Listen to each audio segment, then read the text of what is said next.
Hello and welcome to बाईक्यूल्स। तो 10 minutes 10 PYQ की सीरीज में हमारा चैप्टर चल रहा था ह्यूमन हेल्थ और डिसीज, और इस चैप्टर का ये सेकंड लेक्चर है। तो आज का हमारा पहला क्वेश्चन है, the organisms which cause disease in plants and animals are called. अब ये बड़ा बेसिक सा क्वेश्चन है जो हमने छोटी क्लासेस में भी पढ़ा हुआ है कि डिसीज कॉजिंग ऑर्गेनिजम्स को हम पैथोजन बोलते हैं। और आपकी एनसीईआरटी में भी मेंशन है वाइड रेंज ऑफ ऑर्गेनिजम्स, जो कि bacteria, virus, fungi, protozoan, helminths किसी भी ग्रुप में से बिलोंग कर सकते हैं। इन सबको मिलाकर ऐसे डिसीज कॉजिंग ऑर्गेनिजम्स को हम पैथोजन बोलते हैं। ये पैथोजन प्लांट और एनिमल दोनों में डिसीज कॉज कर सकते हैं। तो आंसर हो जाएगा ए।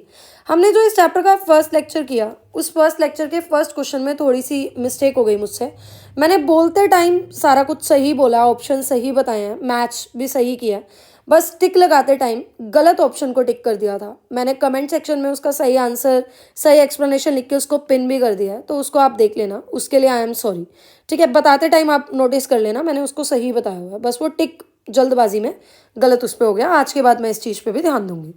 सेकेंड क्वेश्चन है आज का, which of the following viruses is not transferred through semen of infected male. इनमें से कौन सा वायरस ऐसा है जिसको ट्रांसपोर्ट होने के लिए किसी इन्फेक्टेड मेल के सीमन की रिक्वायरमेंट नहीं है, बेसिकली बॉडी फ्लूइड की रिक्वायरमेंट नहीं है। एग्जाम्पल दिए हुए हैं chikungunya, Ebola virus, hepatitis B virus और HIV यानी कि ह्यूमन इम्यूनो डेफिशिएंसी वायरस। अब ये 2015 में क्वेश्चन पूछा गया, अब क्या चल रहा है 2025। लास्ट 6-7 सालों का ट्रेंड उठाओगे तो मैंने क्या कहा है, सारे क्वेश्चन एनसीईआरटी से पूछे गए हैं। और अभी भी अगर कोई एक आधा क्वेश्चन ऐसा निकल भी जाता है जो एनसीईआरटी में जिसका जिक्र है पर एग्जैक्ट एक्सप्लेनेशन नहीं है, जो आपके माइंड को पूरा थोड़ा सा घुमा सकता है, तो ऐसे क्वेश्चंस के लिए क्या करें, तो do not lose your sleep over such questions. Cut off कभी भी 720 में से 720 नहीं जाएगी। तो ऐसे क्वेश्चंस के लिए किया क्या जाए, क्या अलग से 1000 पन्नों की 2000 पन्नों की बुक खरीदी जाए, मॉड्यूल पढ़ी जाए, परेशान हुआ जाए? नहीं, पुअर कॉस्ट ऑफ बेनिफिट है। ऐसे एक आधे क्वेश्चन को सॉल्व करने के लिए आप अलग मॉड्यूल्स पढ़ रहे हो, अलग क्विज लगा रहे हो, नए नए कोर्स ले रहे हो, और बाकी 90% क्वेश्चंस को आप हल्के में ले रहे हो, एनसीईआरटी को प्रॉपर पढ़ नहीं रहे हो, PYQ कर नहीं रहे हो, तो आपसे बड़ा मूर्ख कोई नहीं है।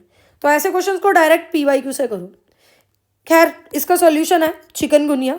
चिकनगुनिया कैसे फैलता है, तो ये एडीज अजिप्टाई मस्कीटो के काटने से फैलता है, यानी कि इसको body fluids such as blood, semen, इनके डायरेक्ट कांटेक्ट की जरूरत नहीं है ट्रांसमिशन के लिए। क्लियर। थर्ड क्वेश्चन है, the active form of ant amoeba histolytica feeds upon. अब एंट अमीबा हिस्टोलिटिका है क्या, ये एक प्रोटोजोन पैरासाइट है जो कि ह्यूमन के लार्ज इंटेस्टाइन में रह रहा है, और ये कॉज कर रहा है अमीबियासिस, अमीबिक डिसेंट्री। सिम्टम्स क्या है, constipation, abdominal pain, cramp, stool with excess mucus and blood clot. क्या कह रहा है, stool with excess mucus and blood clot. यहाँ कैरियर कौन है, तो कैरियर है हाउस फ्लाई। ठीक है, मतलब वेक्टर कौन है, डिसीज कौन ट्रांसमिट करवा रही है, तो वो है हमारी प्यारी मक्खी, हाउस वाइफ कह रही हूँ, हाउस फ्लाई। ठीक है, सॉरी। ठीक है, तो अब ऑप्शन देखो, ऑप्शन में लिखा हुआ है food in intestine, blood only, erythrocytes, mucosa and sub mucosa of colon. Erythrocytes होते हैं RBCs, mucosa and sub mucosa of colon only. अब देखो, एट फर्स्ट आपको ये लगेगा कि आंसर हो सकता है फूड इन इंटेस्टाइन, क्योंकि लार्ज इंटेस्टाइन को इन्फेक्ट कर रहा है, तो इंटेस्टाइन में है, तो मे भी ऐसा हो सकता है। पर नहीं, इसका जो आंसर आएगा वो आएगा answer C, अरिथ्रोसाइट्स, mucosa and sub mucosa of colon. Again अब आप कहोगे कि ये डायरेक्ट लाइन तो एनसीईआरटी में दी नहीं, तो फिर ईयर देखो, और मैंने कहा है कट ऑफ कभी भी 720 में से 720 नहीं जाएगी, एक आधा क्वेश्चन ऐसा होगा जिसको PYQ में से करना।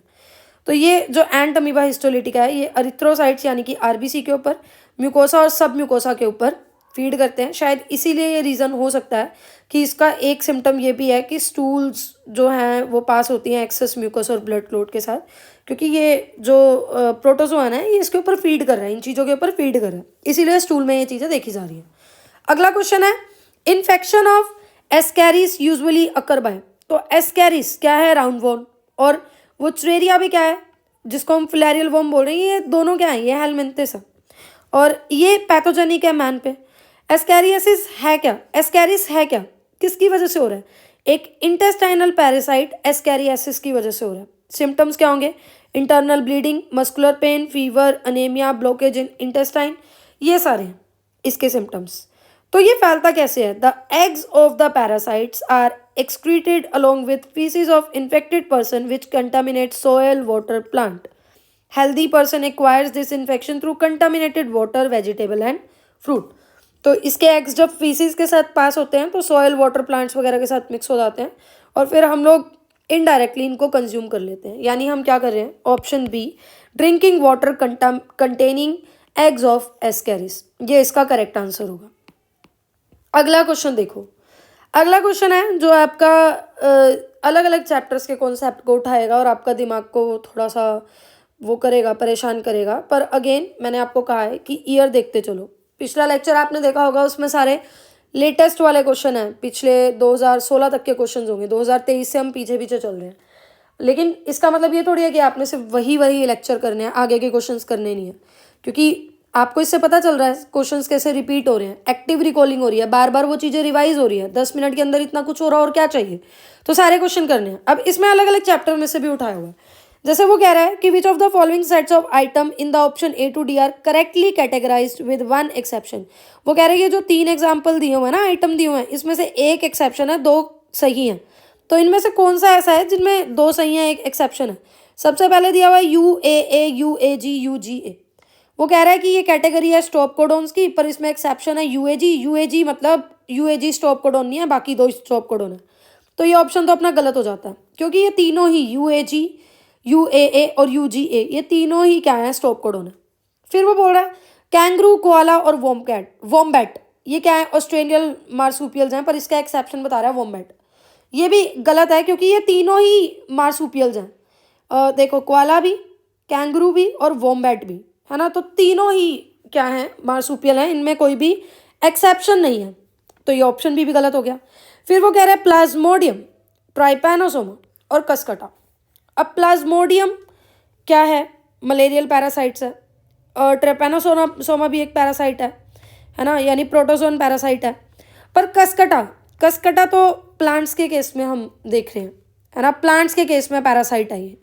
तो ये एंजियोस्पर्म के केस में बेसिकली आ जाता है। तो ये हमारा सही है कि कस्कटा इसका एक्सेप्शन है। फिर अगर आपको ये ना भी पता हो, आपको 2 ऑप्शन पता चल गए ना गलत है, अगला ऑप्शन भी देख लो। अगला वो बोल रहा है टाइफॉइड, निमोनिया और डिप्थेरिया। बड़ा आसान ऑप्शन दिया हुआ है, ये तीनों वो कह रहा है ये बैक्टीरियल डिसीजेस की कैटेगरी में से है, पर इसमें से एक एक्सेप्शन बता रहा है डिप्थेरिया। तो ये तो डायरेक्ट एनसीईआरटी की लाइन में से ही है कि टाइफाइड जो है वो भी बैक्टीरिया से हो रहा है, डाइजेंट्री, प्लेग, डिप्थेरिया, ये भी बैक्टीरियल डिसीजेज हैं। तो इसमें तो तीनों ही बैक्टीरियल डिसीजेज हैं, एक भी एक्सेप्शन नहीं है, तो ये भी गलत हो गया। तो बचा तो अपने पास ऑप्शन सी ही। ऑप्शन सी इस आंसर का करेक्ट ऑप्शन होगा। फिर ये पहले भी क्वेश्चन हम पढ़ चुके हैं, ये आ चुका है, ये रिपीट हो चुका है, तो इसीलिए मैंने इसकी एक्सप्लेनेशन नहीं लगाई। हालांकि आपने पिछले लेक्चर में देखा होगा, एनसीईआरटी में इसकी एक्सप्लेनेशन है। तो यहाँ एक्टिव रिकॉल करो, विडाल टेस्ट क्या डिटरमाइन कर रहा है, किसके लिए है ये टेस्ट, तो ये टाइफाइड फीवर के लिए है। अगला देखो, हमें बोला हुआ है which one of the following options give the correct matching of disease with its causative agent and mode of infection. यहाँ डिसीज दिए हुए हैं, ये इनके कॉजेटिव एजेंट है और ये मोड ऑफ इन्फेक्शन है। तो इसको पढ़ते हैं हम लोग। ये पहला हमें दिया हुआ है एलिफेंथियासिस। वो कह रहा है वुचरेरिया बैनक्रॉफ्टाई से हो रहा है, और ये किसके थ्रू ट्रांसमिट हो रहा है, तो ये हो रहा है इन्फेक्टेड वाटर और फूड के थ्रू। पर नहीं, यहाँ जब हम एनसीईआरटी पढ़ेंगे तो हम देखेंगे कि ये तो फीमेल मस्कीटो वेक्टर्स इसके लिए रिस्पॉन्सिबल हैं। तो यहाँ कॉजेटिव एजेंट तो सही दिया हुआ है, वुचरेरिया बैनक्रॉफ्टाई और वुचरेरिया मेलाई ही है, लेकिन मोड ऑफ इन्फेक्शन गलत दिया हुआ है। दूसरा वो कह रहा है मलेरिया, ये कह रहा है प्लाज्मोडियम वाइवेक्स की वजह से हो रहा है। तो हाँ, ये सही है, प्लाज्मोडियम की वजह से ही मलेरिया हो रहा है, और प्लाज्मोडियम की स्पीसीज भी हैं, वाइवेक्स, फाल्सीपैरम, ओवेल, है ना। तो लेकिन यहाँ लिखा हुआ है, ध्यान से देखो। अब आपने एनोफिलीज मस्कीटो देखा, आप फटाफट सुपरफिशियल वैसा देखते हुए कहोगे हाँ हाँ यही सही है, पर ध्यान से देखो, ये लिखा हुआ है मेल एनोफिलीज मस्कीटो की वजह से हो रहा है, पर यहाँ देखो एनसीईआरटी में लिखा है फीमेल एनोफिलीज मस्कीटो की वजह से हो रहा है। टाइफाइड सही है, सैल्मोनेला टाइफी बैक्टीरिया है। क्या ये इंस्पायर्ड एयर की वजह से हो रहा है? नहीं, ये तो कंटामिनेटेड वाटर और फूड की वजह से हो रहा है। ये भी अपना क्या हो गया, गलत हो गया। बचा सिर्फ ये तो सही होगा ही। पढ़ लेते हैं, निमोनिया स्ट्रेप्टोकोकस निमोनिया से हो रहा है, सही बात है भाई, और ड्रॉपलेट इन्फेक्शन की वजह से फैल रहा है, क्लियर, ये सही है। आगे देखो, अगला लिखा हुआ है common cold differ from pneumonia in that. Common cold कैसे डिफर है निमोनिया से? तो देखो, निमोनिया को कॉज कर रहा है एक बैक्टीरिया, स्ट्रेप्टोकोकस निमोनिया या फिर हेमोफिलस इन्फ्लुएंजा। निमोनिया क्या इन्फेक्ट कर रहा है? एल्वियोलाई को, जो एयर फिल्ड सैक्स हैं लंग्स के अंदर, जिसकी वजह से एल्वियोलाई फिल्ड हो जाते हैं किसी फ्लूइड से और रेस्पायरेशन में प्रॉब्लम होती है। इसके आपने पढ़ रखे हैं सिम्टम, फीवर, चिल, कफ, हेडेक, ग्रे ब्लूइश हो जाना नेल्स और लिप्स का, है ना, और ये ड्रॉपलेट इन्फेक्शन की वजह से हो रहा है। क्लियर। कॉमन कोल्ड में वो क्या कह रहा है, कॉमन कोल्ड में वो कह रहा है कि ये राइनो वायरस, एक वायरस की वजह से हो रहा है और ये इन्फेक्ट कर रहा है नोज और रेस्पिरेटरी पैसेज को बट नॉट लंग्स को। तो पढ़ लेते हैं। पहला ऑप्शन है pneumonia pathogen infect alveoli, NCERT में ये लिखा है, whereas the common cold affects nose respiratory passage but not lungs. Exact line लिखी हुई है, ये इन कॉमन कोल्ड से इन्फेक्टेड हो रहा है नोज और रेस्पिरेटरी पैसेज और लंग्स को कोई असर नहीं पड़ रहा है। तो ऑप्शन ए इसका करेक्ट आंसर है, ये सही डिफर कर रहा है। क्लियर। आगे देखते हैं, अगले ऑप्शन भी देख लो। इसमें देखो सीधा साफ साफ दिख रहा है निमोनिया कम्युनिकेबल डिसीज हाँ है, पर कॉमन कोल्ड न्यूट्रिशनल डेफिशिएंसी की वजह से हो रहा है। नहीं, वो कह रहा है निमोनिया को हम प्रिवेंट कर सकते हैं लाइव एटीन्यूएटेड बैक्टीरियल वैक्सीन से, कॉमन कोल्ड का कोई इफेक्टिव वैक्सीन नहीं है, ऐसा भी हमने कुछ नहीं पढ़ा। Pneumonia is caused by virus, pneumonia virus से थोड़ी हो रहा है, बैक्टीरिया से हो रहा है, गलत है।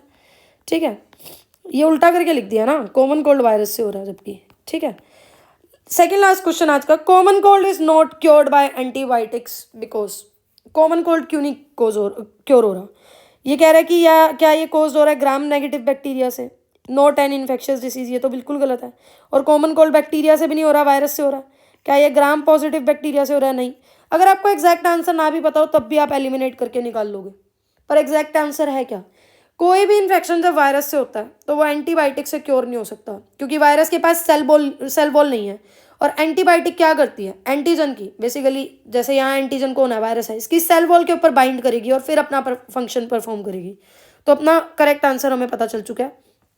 फिर वो कह रहा है the pathogen Microsporum responsible for ringworm disease in human belongs to the same kingdom of organism as that of. Microsporum in option में से किस ऑर्गेनिज्म के किंगडम के साथ मैच हो रहा है। तो पहला है राइजोपस ब्रेड मोल्ट, है ना, जो कि एक फंजाई है, किंगडम फंजाई से बिलोंग कर रहा है। और यहाँ से आपको पता चल चुका होगा जो रिंग वॉर्म है वो भी फंजाई की वजह से हो रहा है। अब वो फंजाई किस किस जेनेरा की हो सकती है, माइक्रोस्पोरम, ट्राइकोफाइटन और एपिडर्मोफाइटन। आंसर तो हमें मिल ही चुका है। फिर एस्कैरिस राउंड वॉर्म नहीं, माइक्रोस्पोरम तो फंजाई से बिलोंग कर रहा है। टेनिया टेप वॉर्म नहीं, क्योंकि ये तो बी और सी तो क्या हो गए, प्लेटियल मिंथिस, एस्केल मिंथिस, है ना, तो ये इससे तो बिलोंग कर ही नहीं रहा। फिर वुचरेरिया फिलेरियल वॉर्म, ये भी क्या है, हेलमिंथिस डिसीज ही है। तो अपना ऑप्शन ए क्या आ जाएगा, करेक्ट आ जाएगा। क्लियर।